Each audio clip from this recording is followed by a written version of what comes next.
Nós vamos dar sequência aqui ao estudo do livro que nós adotamos para esse período, que é do Tim Keller, Nascimento, Casamento e Morte. Nós estamos no capítulo 6. O título do capítulo 6 é O Destino do Casamento. Né? E realmente, assim, eu até vou pedir que os irmãos tenham um pouco de paciência nesse capítulo e também me ajudem nas deficiências de apresentação, porque esse capítulo, quem teve a oportunidade de ler, ele faz algumas analogias, algumas comparações, eu acho que bem pertinentes, nada totalmente dentro da palavra, mas realmente, em algum sentido, pode causar uma certa estranheza no primeiro momento, mas eu creio que vai ser bem, a gente vai conseguir trabalhar bem esse aspecto, e se a gente não tiver condição de expor isso claramente, os irmãos pontuem, apontem, para a gente tentar fechar esse capítulo aí de uma forma bem tranquila. Mas para mim foi bem interessante as colocações, tem coisas muito práticas nesse capítulo, eu acho que vai ser proveitoso esse momento aqui. Eu vou pedir para os irmãos estarem abrindo a palavra de Deus no livro de Apocalipse, no capítulo 19, nós estaremos lendo os versículos 6 e 8, que servirão como base para a nossa conversa aqui essa manhã. Então, Apocalipse 19, capítulo 19, os versículos 6 a 8. Se alguém tiver achado, encontrado aí, faça a leitura para a gente, por favor.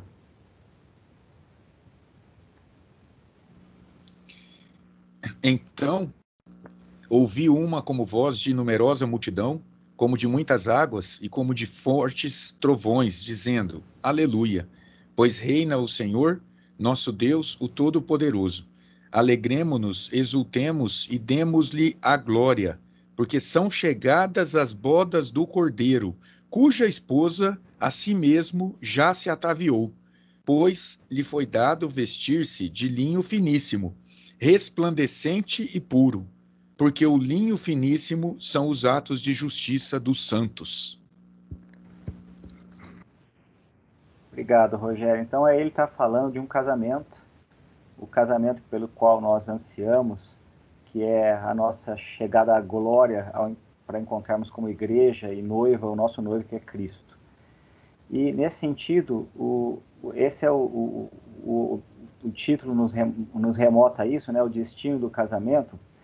Ele vai dizer, o corpo da descrição dele nesse capítulo é fazendo um paralelo, apontando o destino do casamento como sendo a eternidade, né? Então ele aponta para o momento da glorificação, para a união maravilhosa que a igreja, a noiva, terá com o seu noivo, que é Cristo, né? Apesar de, em certo sentido, isso ficar assim até um pouco difícil de compreender, até pela cultura, nós nos casamos entendendo que somos casados até que a morte nos separe, e nós vamos entender que também esse aspecto como ponto final, que ele fecha para ele poder então subsidiar a argumentação dele, que isso pode ser entendido de uma outra forma, mas bem bíblico, eu creio que é a colocação dele. Mas do ponto de vista prático é isso, a gente está unido até que a morte nos separe, tanto que se um dos cônjuges for levado o assunto ao céu, ele vai estar o outro liberto para adquirir novas núpcias, isso dentro da palavra de Deus, é cabível. Mas o intuito aqui então é mostrar que o matrimônio e tudo que envolve ele, tanto as questões sentimentais como as questões sexuais relacionadas ao matrimônio, aqui na Terra, eles apontam para a alegria completa e santa que nós teremos do amor perfeito na eternidade. É esse paralelismo que ele quer descrever, e a hora que ele descreve isso do ponto de vista sexual causa, em algum grau, alguma estranheza no primeiro momento, mas eu creio que até nesse sentido é proveitoso para que a hora que a gente consegue entender bem a maneira como ele quer colocar isso, faz sentido no nosso entendimento da nossa relação sexual bíblica dentro do casamento. E são 3 pontos principais que ele vai abordar nesse capítulo, que é o sexo no casamento, no título que ele coloca o sexo como placa de sinalização, mas olhando para a questão sexual. Um outro momento é a relação entre a felicidade pessoal e na vida conjugal e a relação da sua felicidade com encontrar um cônjuge perfeito, ele vai abordar esse ponto. E o terceiro ponto é como será no céu a nossa relação com o nosso cônjuge, então entendendo até a morte nos separa, então quando morrermos e estivermos lá na glória, como será esse momento na glória.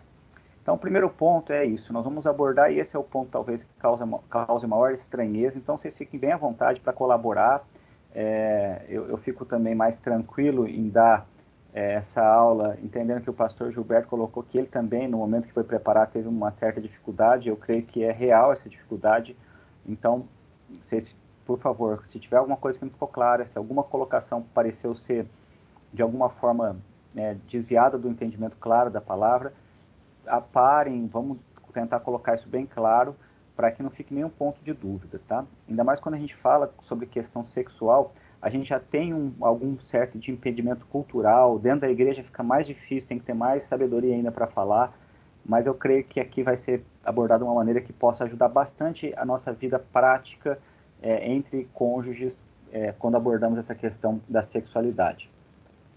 Para a gente poder trabalhar um pouco, então, essa ideia do sexo colocando como um prenúncio, como uma pré-alegoria do que nós teremos do amor perfeito lá na eternidade, ele lança a mão de um texto que é bem conhecido de todos nós, que está em Romanos 7, no capítulo 7, nos versículos de 1 a 6. Romanos, capítulo 7, versículos de 1 a 6.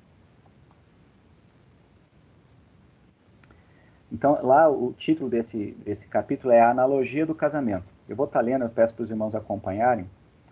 Porventura, ignorais, irmãos, pois falo aos que conhecem a lei, que a lei tem domínio sobre o homem toda a sua vida? Ora, a mulher casada está ligada pela lei ao seu marido enquanto ele vive. Mas se o mesmo morrer, desobrigada ficará da lei conjugal. De sorte que será considerada adúltera, se vivendo ainda o marido, unir-se com outro homem. Porém, se morrer o marido, estará livre da lei e não será adúltera se contrair novas núpcias.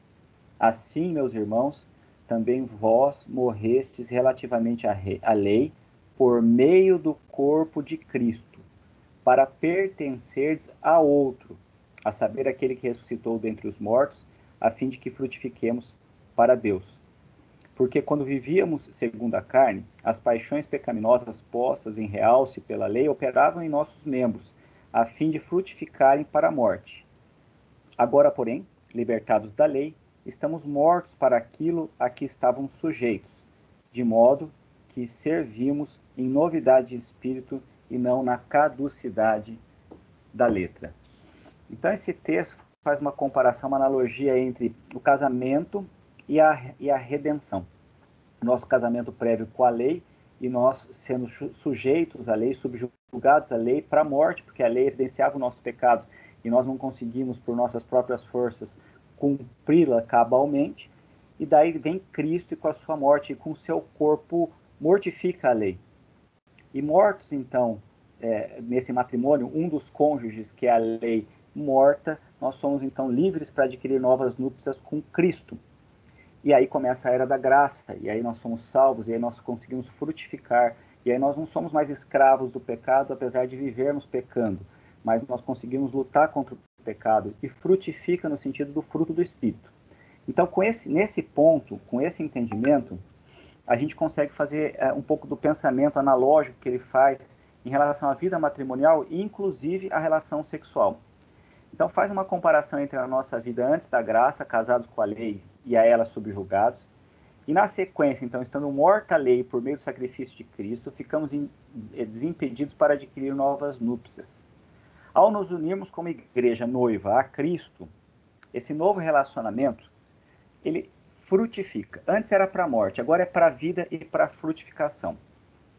A correlação que aqui se estabelece é o que, de forma analógica no casamento, na união corporal e sexual que nós temos santa, no leito imaculado do nosso casamento, nós conseguimos trazer frutos tanto para o relacionamento matrimonial, quanto frutos reais dessa relação, que são os filhos.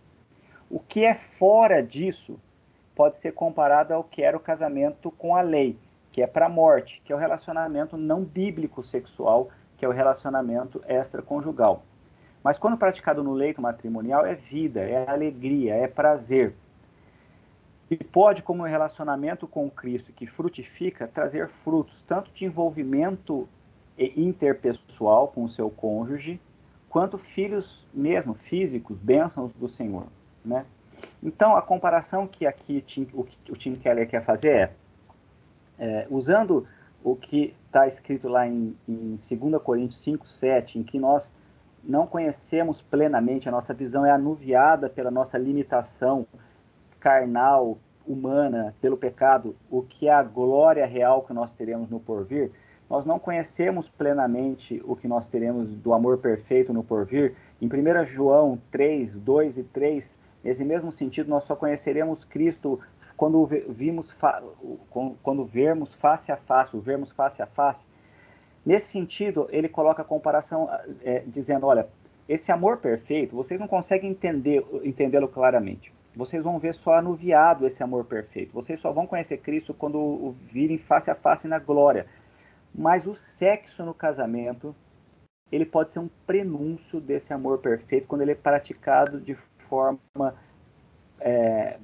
bíblica dentro do casamento. Então, o prazer que você tem com a sua esposa, o prazer do envolvimento matrimonial, a conjunção carnal que te torna uma só carne com a sua esposa, esse relacionamento que traz um prazer físico e sentimental, ele pode ser remotado como um prenúncio, como uma visão ainda que anuviada daquele prazer completo que nós teremos somente na glorificação. Esse é o ponto que ele coloca. E ele coloca de uma forma sábia, de uma forma serena e não profana, né? Porque às vezes parece ser profano você relacionar sexo com divindade. De alguma maneira isso traz uma estranheza.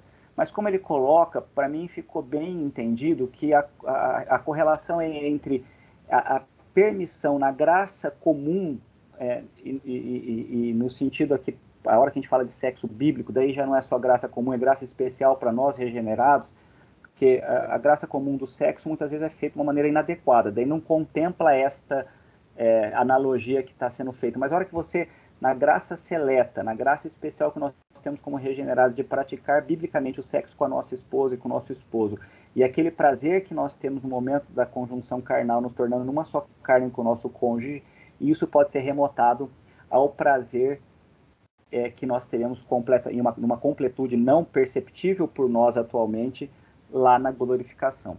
Tá? Esse era o ponto mais, talvez, de causar alguma estranheza, mas eu creio que fica claro quando nós pensamos assim. Continuando esse raciocínio, o sexo só pode ser verdadeiramente prazeroso quando praticado de forma santa, no seu leito de amor conjugal matrimonial. O sexo fora do casamento é pecado abominado pelo Senhor. Né? O Alceu colocou muito bem isso, acho que no livro da Edith Schaefer, ele colocou assim, olha, sexo antes do casamento é pecado. Sexo fora do casamento é pecado. Agora, é pecado não ter sexo dentro do casamento. Você precisa ter relacionamento sexual, isso é bênção. Né? Esse era o ponto crucial, e daí nós vamos só desdobrar um pouquinho esse ponto e aplicar algumas coisas nisso, mas eu queria só parar aqui e ver se esse ponto que trouxe uma certa estranheza num primeiro momento de leitura, se ficou claro. Eu queria aí ver os irmãos que estão acompanhando, que se expressasse se isso está claro, para que não fique nenhum ponto de dúvida em relação a essa colocação. Fala aí, Rogério, o seu, meu pai acho que está aí também, ouvi por aí, os nossos professores que estão juntos, me ajudem para eu entender se foi bem objetivo e didático e se teve algum ruído diferente nesse ponto aí, por favor.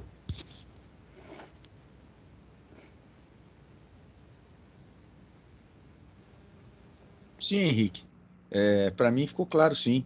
O autor aqui ele faz uma metáfora, né, uma comparação entre o relacionamento sexual de um homem e de uma mulher dentro do casamento com aquele relacionamento que temos com Cristo, o relacionamento espiritual que temos com Cristo agora de maneira parcial e com aquela completude que será na glória. Então, esse relacionamento sexual que nós temos com nossa esposa, todo esse prazer que envolve isso aponta para o nosso relacionamento espiritual, não carnal, com Cristo que teremos na glória de maneira plena. E daí, essa questão de ser profano ou não ficar para trás, né? Porque, de verdade, a gente tem que olhar isso à luz da glória, à luz de uma vida espiritual em plenitude com Cristo. Então, talvez você muito bem explicou isso aí, com certeza.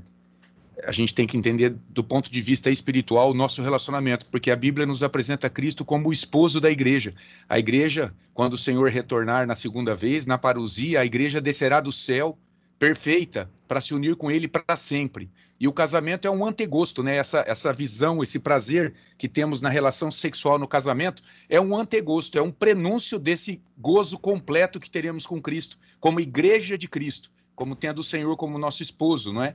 O texto que você leu lá em Romanos 7, acho que o versículo 4 aqui, ele explica muito isso, né? Fala que por meio do corpo de Cristo, agora nós pertencemos a Ele. Então, isso a gente tem que ter muito claro, né? Há um pertencimento espiritual que agora é parcial e que depois será pleno no retorno do Senhor. Cristo nos comprou na cruz. Se todo cristão percebesse isso, com certeza a sua busca por santificação seria muito maior nos seus dias, né? O que nós vimos hoje na pregação do pastor Gilberto, a gente lutaria muito mais para ter o caráter de Cristo formado, forjado em nós. Estaríamos muito mais dispostos a servir o Senhor, porque na verdade nada mais nos pertence. A partir do momento que o Senhor morreu e ressuscitou e pagou o preço do nosso pecado na cruz, nós não pertencemos a nós pertencemos a Ele em completude. E nós temos que buscar prazer nele, inclusive vivendo um casamento santo agora, mas sempre com essa perspectiva de que lá no futuro tudo será pleno. Ficou muito bom, muito bem explicado para mim. Obrigado, Rogério. Eu entendi também, assim, Henrique. Tá? Eu acho que ficou bem claro para mim também. Ótimo, pai. Eu também, eu compartilho o que foi dito. O que o autor do livro, Tim Keller, ele demonstra comparação, ele costuma fazer muito isso. O clímax do amor, né, entre o marido e a mulher no relacionamento sexual, esse sentimento de amor, o clímax no relacionamento sexual, ele está dizendo assim, olha, você conhece esse clímax no relacionamento sexual. No seu relacionamento com Cristo, o seu prazer vai ser maior ainda. Ele não consegue acomodar no sentimento humano o prazer maior do que estar com Cristo. Então, ele usa uma figura de linguagem, uma metáfora, como o Rogério disse, para que a gente possa ter uma comparação. Olha, você percebe qual é o clímax, o momento do clímax no relacionamento sexual entre o marido e a mulher? O sentimento de prazer vai ser maior no seu relacionamento com Cristo. É uma comparação. Perfeito. Obrigado, irmãos. Que bom. Então, entendendo bem isso, e entendendo que isso só pode ser, como a gente acabou de colocar, dentro de um casamento biblicamente posto, dentro do nosso leito de amor, e que fora isso, ele é abominado pelo Senhor, né? Essa abominação não é só pelo descumprimento do mandamento, mas pelo fato de você estar praticando uma impureza com o seu próprio corpo, que a partir do momento da regeneração é santuário do Espírito Santo, como nós vimos lá em 1 Coríntios 6, 17, 19, que fala sobre o pecado da impureza, né? Ao praticar o sexo fora do casamento, nós estamos unindo o santo ao profano, o puro ao impuro, Cristo com uma meretriz. E a partir desses dois entendimentos, a gente pode aqui parar um pouquinho para pensar em algumas oportunidades de coisas, de situações práticas para o nosso relacionamento matrimonial, principalmente envolvendo essa questão sexual. O primeiro ponto que eu queria lembrar com os irmãos é: o sexo no casamento é uma bênção, é bom, é importante, e até por ser esse antigosto do amor perfeito que experimentaríamos na eternidade, ser uma figura para remotando a essa perfeição que nós teremos na eternidade no relacionamento amoroso espiritual com o nosso Salvador. Então ele deve ser praticado de forma recorrente no relacionamento matrimonial. Isso é muito importante, esse entendimento é muito claro. Buscar esse tipo de cuidado dentro do relacionamento é uma bênção. Existem hoje bastante situações que ajudam para que tanto o marido quanto a esposa possam se preservar sexualmente para o seu cônjuge. A tecnologia, a medicina evoluiu muito nesse sentido, em vários aspectos, com medicamento, com questões de reposição hormonal, com questões tópicas de uso para a mulher quando ela tem uma idade mais avançada, para poder continuar tendo condição de se entregar para o seu esposo. Esse é um ponto importante e prático para nós lembrarmos. Um outro ponto é, o sexo fora do casamento é abominação temerária. Suas consequências espirituais, como nós dissemos, é colocar no mesmo patamar o santo que agora habita em você com o impuro, com o profano. Então a tua vida espiritual vai ser destruída, vai ser abatida, vai ser assolada por essa prática. Além disso, do ponto de vista espiritual, quando isso acontece na vida de um crente, você pode estar sendo pedra de tropeço para as pessoas que estão te observando e observando o teu proceder. Nós lembramos do Jim Swaggart, o que aconteceu, ele era um pastor de multidões realmente, né? Na época que não existia internet, ele era um pastor como uma celebridade no sentido de multidões. Aqui mesmo a gente assistia, se não me engano, era aos sábados em casa, as pregações do Jim Swaggart, e eram lotadas, cheias de pessoas, e a hora que ele adulterou, como foi impactante para a vida da igreja essa situação do adultério do Jim Swaggart. Então, a responsabilidade nesse sentido. E olhando do ponto de vista secular, as doenças sexualmente transmissíveis, as doenças emocionais que são causadas pelo adultério, destruição de vários lares, filhos fora do casamento, sonhos interrompidos. Então, o primeiro aspecto o sexo no casamento é muito bom, deve ser preservado, deve ser cuidado. O sexo fora do casamento é uma abominação, esse é o segundo ponto. Um terceiro ponto para a gente poder também raciocinar do ponto de vista prático, com aplicação a esses entendimentos que nós tivemos nesse primeiro tópico, o sexo, por remeter a uma pureza e santidade celestiais, deve ser respeitoso, ele deve ser gentil, ele deve ser fisiológico, isso é muito importante. Então, respeitar os limites do seu cônjuge é muito importante, ser gentil na hora do sexo é muito importante. Quando a sua mente é perturbada por algumas visões sexuais abomináveis, como você ouviu em algum momento da sua vida de forma errônea, um sexo praticado em momentos de pornografia, e você quiser reproduzir isso na sua casa, isso muitas vezes não é, na verdade, na grande maioria das vezes, não é o que Deus quer de você. O sexo remete a essa pureza, essa gentileza, a fisiologia, o sexo convencional. O sexo anal não é um sexo a ser praticado no meio do matrimônio. N motivos, isso é um ponto para ser discutido depois, mas isso é claro e pode ser colocado nesse ponto aqui, remetendo à pureza da atitude sexual dentro do casamento. E também, um outro ponto a ser, nesse sentido, lembrado, ele tem que ser programado previamente, no sentido de a mulher se preparar para receber o seu esposo sexualmente. O esposo preparar esse com palavras gentis durante o dia, com agrado, com carinho. Espera um pouquinho, acho que congelou você. Henrique? Oi, Guerra. Você está congelado aqui, peraí. Fecha e abre tua câmera. Só inativa o vídeo e volta de novo. Ouvindo, vocês estão? Ouvindo? Não, agora pode voltar a câmera. Acho que só tinha congelado só. Ah, tá. Pode voltar a câmera já. Eu vou voltar. Espera que eu não estou conseguindo aqui. Agora eu vou voltar. E aí, voltou? Voltou, pode continuar, desculpa. Tranquilo, obrigado. Então, nesse sentido de que não é chegar no final do dia e querer ter um relacionamento sexual maravilhoso se o decorrer do dia não se foi pensado nisso, né? Então, do ponto de vista prático, principalmente para nós homens, nós temos momentos de carinho, de palavras de amor, de algum mimo em algum momento especial, mas não precisa ser recorrente, mas precisa também não ser uma coisa de uma raridade tremenda. Então, você preparar a sua esposa para o momento do seu relacionamento sexual. E num quarto ponto a se pensar, o sexo e as atitudes relacionadas a esse ato devem ser cativos ao seu cônjuge. Cristo, na sua onisciência, a hora que ele ampliou a visão do adultério lá em Mateus, dizendo que se você olhar de maneira impura para uma mulher, você já adulterou com ela, ele estava provavelmente olhando agora para os nossos tempos, né? Em que você, lá naqueles tempos, era um olhar mesmo físico. Uma mulher passava e chamava atenção, como foi o caso de Davi lá com Betseba tomando banho no lago perto dele. Mas agora com a gente não é nessas oportunidades pontuais. Esse olhar está a um clique pecaminoso dos seus dedos. Cristo provavelmente já estava pensando nisso, na hora que ele ampliou essa questão do adultério.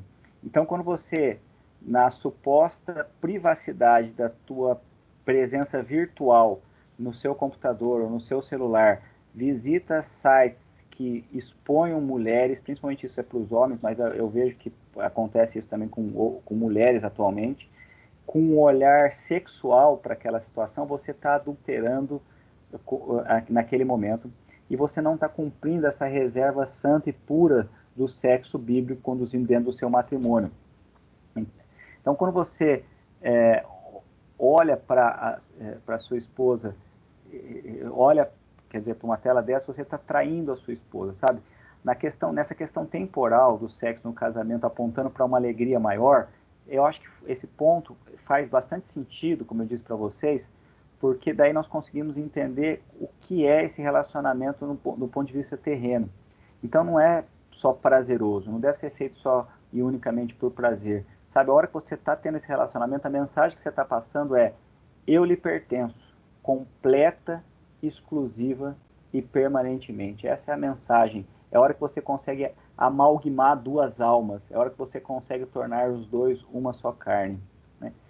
Eu coloquei aqui nos meus comentários para lembrar, eu estava numa consulta essa semana que passou, e um paciente muito humilde do ponto de vista financeiro, mesmo com conhecimento cultural limitado, mas um crente verdadeiro, e a gente compartilhando lá no consultório a bênção, porque ele tinha acabado de ter a segunda filha, ele já é meu paciente antigo, então eu acompanhei o nascimento da primeira, assim, de ele falar, agora nasceu a segunda e está no peito ainda, e daí ele falou, assim, bem emocionado, ele vendo, olha, como eu vejo essa bênção de Deus nas minhas duas filhas, e uma ainda no peito, e quando eu vejo a minha esposa amamentando, além do amor paternal, que só quem tem filho consegue entender a dimensão desse amor, a gente começa a amar mais a nossa esposa a hora que ela exerce as suas funções maternais. Então, é uma coisa maravilhosa, é uma bênção de Deus. E na vida sexual também, você consegue amar mais a sua esposa quando você se une com ela e se torna com ela uma só carne. Né? Então, esse é o primeiro ponto. E assim nós vamos finalizar com uma colocação do Tim Keller. Ele fala assim, quando assim procedemos, o sexo se torna não somente uma forma de obter prazer de alguém, mas um ato que produz união profunda, uma forma de amalgamar duas vidas humanas em uma só identidade, e uma forma de moldar o coração para que ame sacrificialmente, como Jesus nos amou. Somente no contexto do casamento o sexo alcança seu pleno potencial de dar prazer e satisfação. Então esse é o primeiro ponto, o primeiro tópico. Nós vamos seguir já. Oi, por favor, Rogério. E é muito interessante tudo isso que você disse, e a base para que nós tratemos o sexo com a nossa esposa no casamento da forma como você expôs, é justamente a nossa união espiritual com Cristo. Porque nós estamos unidos espiritualmente com Cristo porque o Espírito Santo de Cristo habita em nós, hoje. Inclusive quando estamos nos relacionando sexualmente com nossas esposas. O Senhor está ali conosco, aprovando ou desaprovando aquilo que fazemos com ela, e ela conosco. Então, toda a base, parece que ele vai trazer, é a nossa união espiritual com o Espírito Santo do Senhor. Perfeito, é isso mesmo. Isso é tremendo, né? Isso é maravilhoso. Isso traz um grau também de comprometimento muito maior com o nosso cônjuge, entendendo que esse relacionamento remete ao nosso relacionamento espiritual com Cristo. Perfeito, excelente, Rogério. O segundo ponto que nós vamos trabalhar é a gente entender que você não depende de um casamento perfeito para a tua felicidade, e não dependa disso, porque não existe um cônjuge perfeito, né? Aqui ele coloca o subtítulo para trazer essa ideia, dizendo o fim da história. Ele faz um outro paralelismo nesse momento, que é o paralelismo da Bíblia iniciando os seus dizeres com um casamento, Deus instituindo a primeira família e trazendo ele mesmo sendo o autor do casamento entre Adão e Eva, e finalizando, como o Rogério leu para a gente lá em Apocalipse, com um casamento final, em que o noivo recebe a sua noiva, o noivo é Cristo recebendo a sua noiva, que é a sua igreja. E nessa outra analogia que ele faz, essa é mais simples da gente entender, ele vai trazendo alguns pontos em que aquele casamento final do segundo momento ali da glória entre o noivo, que é Cristo, e a noiva, que é a igreja, é um casamento que sana vários defeitos, várias imperfeições do primeiro casamento. Então, no primeiro casamento já teve uma imperfeição de cara. Esse primeiro casamento, o marido, Adão, não conseguiu preservar a sua esposa de se envolver com a serpente e pecar. E Cristo nos preserva nesse sentido, nos libertando do pecado, da escravidão do pecado e nos libertando completamente na glorificação da presença do pecado em nossas vidas. Esse é um ponto, uma analogia que ele coloca, né? Um outro ponto interessante que ele traz é que, e daí nesse sentido só do ponto de vista prático, é a gente remotar os papéis do homem e da mulher, entender que a mulher é mais frágil, porção mais frágil do relacionamento. Então aqui é só para relembrar esse ponto, né? Uma outra situação que ele coloca é que no primeiro casamento, uma outra falha que aconteceu foi a própria entrada do pecado. Então Adão e Eva foram criados como família para gerar uma família maior ainda com outros filhos de Deus, mas com o pecado esse processo todo foi colocado em xeque. Mas no final, nesse casamento apocalíptico que nós tivemos, a noiva ali apresentada já é a noiva dos remanescentes, dos verdadeiros filhos de Deus, trazidos por Cristo mesmo, para que sejam apresentados como filhos regenerados. Outra situação é remetendo à questão das vestiduras, que foi lá um pouco o que o Rogério leu em Apocalipse 19, que ele fala que a noiva, ela chegou no casamento do cordeiro e já estava pronta. Ela estava vestida de linho fino, brilhante e puro. E lá no primeiro casamento eles estavam nus e não se envergonhavam disso, mas depois que pecaram eles começaram a ter vergonha e se vestiram com folhas quaisquer que fossem ali na hora. E a nossa vestidura celestial será uma vestidura linda, maravilhosa, perfeita. Essa vestidura é para encobrir nossos pecados. O primeiro noivo, Adão, não conseguiu isso. O segundo noivo, Cristo, de forma perfeita, encobriu a nossa vergonha, o nosso pecado, como lemos em várias passagens. Eu tinha selecionado aqui Filipenses 3:9, mas como já está adiantado, eu vou seguir. Isso então nos traz uma lição prática. Entenda que a partir da regeneração não somos mais escravos do pecado. Nosso processo de santificação ele passa então a acontecer de forma evolutiva. Nós começamos então a evidenciar o fruto do Espírito. Então medos, ciúmes, ressentimentos, tédio, desilusão, solidão e outros sentimentos sombrios que permeiam a nossa vida serão paulatinamente abolidos, vagarosamente abolidos. Mas daí vem o ponto principal, eles serão paulatinamente abolidos, mas nós não somos cônjuges perfeitos, então nós estamos fazendo a união entre dois cônjuges imperfeitos, entenda isso, entenda as suas imperfeições, entenda que com quem você se relaciona, apesar de ser crente, tem as suas limitações e as suas imperfeições. Isso é um ponto muito interessante, prático, para a gente entender. Esse entendimento é essencial para sabermos os limites da completude no matrimônio. E também para entender a dinâmica que sustenta o relacionamento, que é a abnegação e o perdão. Você vai ter que abnegar de algumas situações suas para poder satisfazer e para poder ter um relacionamento melhor. E você vai ter que perdoar e ser perdoado. E é bilateral isso, a abnegação é bilateral, o perdão é bilateral. Esquece de querer entender uma frase utópica hollywoodiana de que você vai encontrar alguém perfeito para o seu matrimônio. Nós olhamos isso no casamento de Cristo com a sua igreja, né? Quando nós olhamos isso e observamos no retrovisor, Jesus teve que nos perdoar como sua noiva, e nos perdoa infinitamente, e não para de nos perdoar. A Bíblia está repleta de textos nesse sentido. Na caminhada no êxodo do Egito, várias vezes o povo se pecando e Deus perdoando, pecando e perdoando. Em Oséias, o livro todo faz essa situação de que o noivo está se casando com uma prostituta, que é essa noiva, que é a igreja. Bom, se esse relacionamento, a analogia do casamento permeia por isso, entenda, no nosso relacionamento nós estamos casando com pessoas imperfeitas que pecam e que carecem do perdão mútuo e da abnegação mútua. Esse é um ponto muito importante. Precisamos abandonar a ilusão de que se eu encontrar a pessoa certa e me casar, daí terei uma vida tranquila. Não. Só existe uma pessoa certa. Só existe uma pessoa perfeita. Isso só vai acontecer num momento, meu querido. É naquele casamento da glória. Então esqueça de pensar que você vai encontrar essa pessoa hollywoodiana que foi incutida na sua cabeça. Desculpa, você não é essa pessoa e você não está casado com essa pessoa também, independente de quem seja. E eu falo isso olhando para a minha vida. Difícil um cara mais perfeito que eu, viu? A Débora ganhou na sorte grande, mas daí eu olho que é uma imperfeição de sonho, mentira. Coitada, ela sofre demais, ela tem que se abnegar muito, ela tem que perdoar muito. Eu louvo a Deus pela vida dela, porque eu não vejo uma outra pessoa que me perdoasse e compreendesse tanto se não fosse ela colocada por Deus em minha vida, a hora que eu olho para as minhas imperfeições. Então, entenda, eu vejo isso na vida das minhas filhas, que existe num certo sentido esse tipo de ilusão, né, do príncipe encantado, mas não tem. Esse príncipe encantado é Cristo. Esse príncipe encantado e perfeito é matrimônio do banquete lá de Apocalipse que o Rogério leu para a gente. Henrique, em outras palavras, o que você está dizendo é que a gente só vai conseguir ter um bom relacionamento terreno aqui com nossas esposas e elas conosco se nós fitarmos esse relacionamento perfeito com Cristo no final de nossas vidas. Exatamente, exatamente. É o motivador para que isso aconteça, né, Rogério?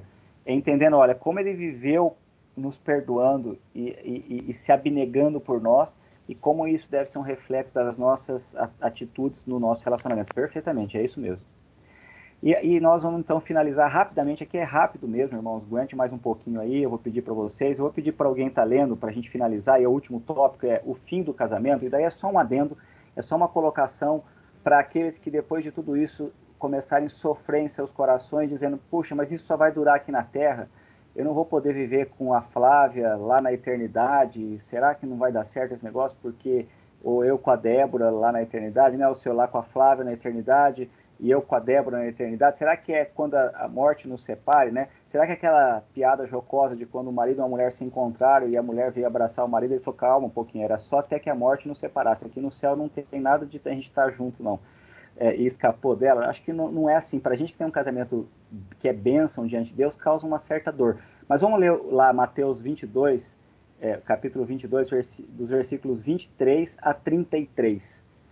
Eu queria aqui pedir para algum irmão, para não ficar falando sozinho aqui, ler esse capítulo, esses versículos, que é bastante versículo aí, para não ficar cansativo a minha fala. Mateus 22, os versículos 23 até 33, por favor. Naquele dia, aproximaram-se dele alguns saduceus que dizem não haver ressurreição e lhe perguntaram: Mestre, Moisés disse: se alguém morrer não tendo filhos, seu irmão casará com a viúva e suscitará descendência ao falecido. Ora, havia entre nós 7 irmãos. O primeiro, tendo casado, morreu e, não tendo descendência, deixou sua mulher a seu irmão. O mesmo sucedeu com o segundo, com o terceiro, até ao 7º. Depois de todos eles, morreu também a mulher. Portanto, na ressurreição, de qual dos 7 será ela esposa? Porque todos a desposaram. Respondeu-lhes Jesus: Errais, não conhecendo as Escrituras nem o poder de Deus. Porque na ressurreição, nem casam, nem se dão em casamento. São, porém, como os anjos no céu. E quanto à ressurreição dos mortos, não tendes lido o que Deus vos declarou? Eu sou o Deus de Abraão, o Deus de Isaque e o Deus de Jacó? Ele não é Deus de mortos, e sim de vivos. Ouvindo isto, as multidões se maravilhavam da sua doutrina. Obrigado, Rogério. Então aí os saduceus, querendo constranger Jesus, né, eles questionavam a questão da ressurreição, e daí fazem essa historinha aí com os 7 irmãos que se casaram com a mesma esposa, e daí aí tem vários aspectos para serem abordados, mas nós vamos falar especificamente na questão de até que a morte nos separe. A princípio, essa asserção parece significar que a morte é, na realidade, o fim dos casamentos. Sem dúvida, na ressurreição seremos com os anjos, no sentido de que não haverá necessidade de procriação para repor a população. Uma vez que não há morte, podemos imaginar que, consequente essa instituição do casamento, que é dedicada em grande parte à geração e desenvolvimento de uma nova vida para que a população se renove, ela não será necessária.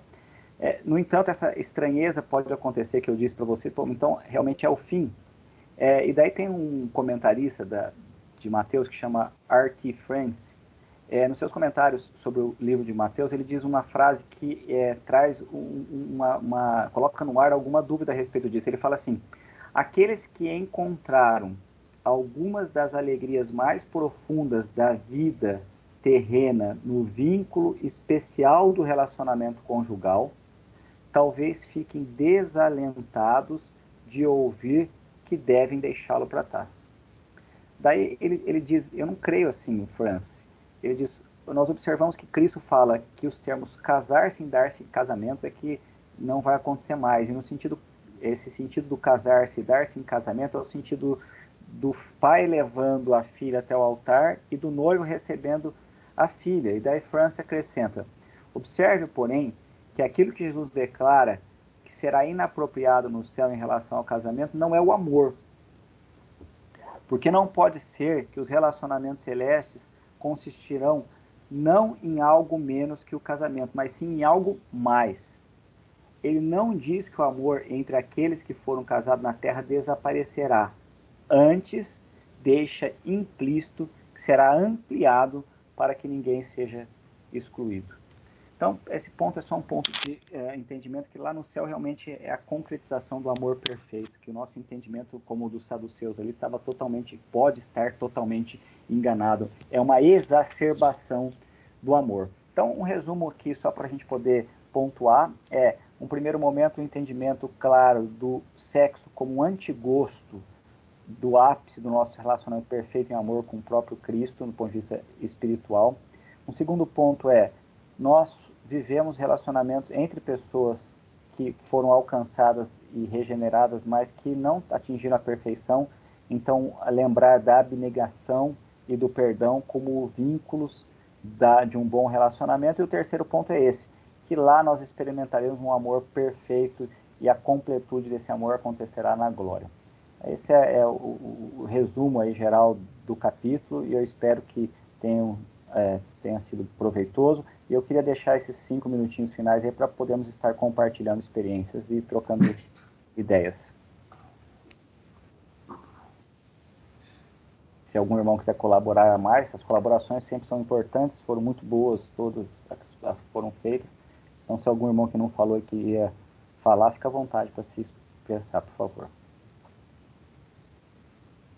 Eu acho, Henrique, que esse teólogo que você citou no final, que eu não guardei o nome, eu acho que o que ele está colocando, eu creio nisso. Porque tudo no céu, tudo na Nova Jerusalém vai ser melhor. Tudo vai ser perfeito. Eu já me peguei muitas vezes, assim, ansioso, preocupado, como é que vai ser deixar minha mulher, que vive há 45, 46 anos, depois não vê-la mais. Que sofrimento é esse? Porque em Deuteronômio 29, 29, tem coisas que pertencem somente ao conhecimento de Deus. E uma coisa é muito clara para nós, que nada vai ser melhor do que lá. Lá vai ser melhor do que todas as coisas de boa que nós vivemos aqui, que nós vamos estar com o corpo glorificado.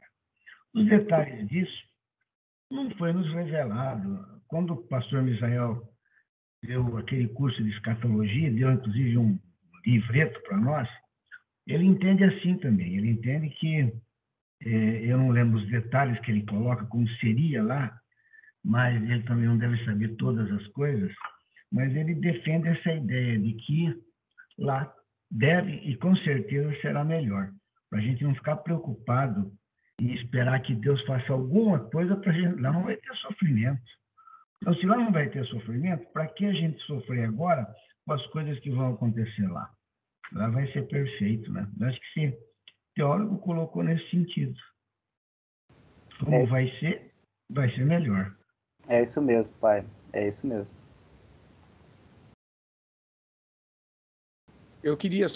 Henrique, eu queria só ler aqui no livro a resposta para a pergunta, né, dos saduceus. Eu achei tão interessante, né? O autor diz assim: portanto, a resposta para a pergunta apresentada pelos saduceus, de qual irmão a mulher seria esposa na ressurreição, ela será esposa de todos eles. E mais, essa é uma boa resposta, né, para quem ficou viúvo e depois também teve um bom segundo casamento. A resposta é que cada um estará em um relacionamento de amor o mais chegado possível, né, com todos os outros, daqueles 7 irmãos e a esposa, pois o amor perfeito de Cristo fluirá para nós e de nós para ele como um rio, uma fonte para um rio. Vai haver uma mudança no padrão do relacionamento, né? entre homem e mulher, não vai existir cônjuges, né? Mas no amor de Cristo ele atingirá pessoas que foram casadas, né? E é interessante porque essa questão do reconhecimento do nosso cônjuge no céu, eu penso muito naquela passagem da transfiguração, onde Jesus aparece ali no monte, diante de Pedro, Tiago e João, com Moisés e com Elias. E os discípulos reconheceram eles, e eles já haviam morrido, mas estavam vivos lá. E eles foram reconhecidos de alguma forma. Então, de fato, vai haver sim um grau de conhecimento muito evidente das pessoas que caminharam conosco aqui e que estarão lá no céu, até olhando para esse ponto da transfiguração, né? É isso Eu mesmo. acho que a gente vê as coisas que nós estamos no momento físico da vida. O nosso momento lá na Nova Jerusalém vai ser um momento espiritual, angelical, um novo corpo, não vai ser o corpo físico. Então a gente consegue hoje ver a coisa de que nós vivemos, do contato físico. Isso aí que o Rogério colocou fala muito bem. Ele vai ser mulher do 7, porque ela não vai ter contato físico, vai ter contato só de amor perfeito. Então é uma coisa muito maior, muito melhor do que nós imaginamos. É impressionante. Ele coloca Elias e Moisés mostrando que um realmente morreu, se bem que Moisés nem se sabe como é que foi, né? Naquele monte. E Elias, que não morreu, ele passou. Então, mostrando que todos vão ser daquela maneira, como se referiu realmente o Rogério. Os todos que estavam presentes conheceram, queriam até fazer cabana. No momento foi um momento fenomenal, maravilhoso, ímpar, né? Então, eu acho que nós raciocinamos com o corpo físico, com a mente física, e não é isso que vai acontecer. Nada vai ser reproduzido do que aconteceu aqui, porque senão o pecado vai junto, né? O pecado lá não tem.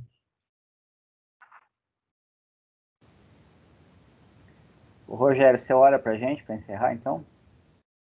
Ora, sim.